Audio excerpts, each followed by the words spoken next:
Hey guys, I wanted to talk for a few minutes about how you talk to your partner if you have BPD. This was a question I had recently in one of my BPD classes. A student said, well, how do I discuss emotional dysregulation with my partner? When I'm feeling upset, when I'm having an episode, how do I have conversation with them or communicate this to them? And that's a great question that I'd actually never been asked before. And that's ironic because it seems like it's a pretty critical part of getting through the episodes. How do you do that?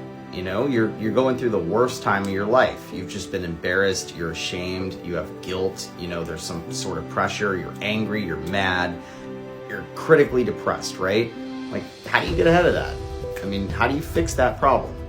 And besides taking a little time, a little space to step away and kind of recalibrate your mind, which I would say is number one, by the way.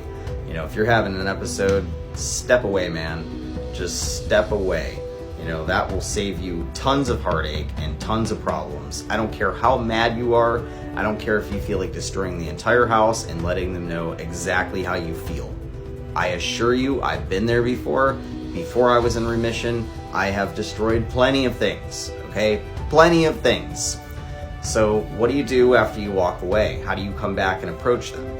First off, you need to make sure they're ready to be approached. That's step number one. If they're not ready to be approached, do not approach them. If you walk in and they seem like they're not receptive, don't even ask. If they look like they might be receptive, say, hey, I'd like to talk about this for a minute. Can we just discuss this? And if they say yes, have a seat. If they're sitting, if they're standing, stand with them, get on their level. That would be number two. You want to be reciprocal in your stature and position.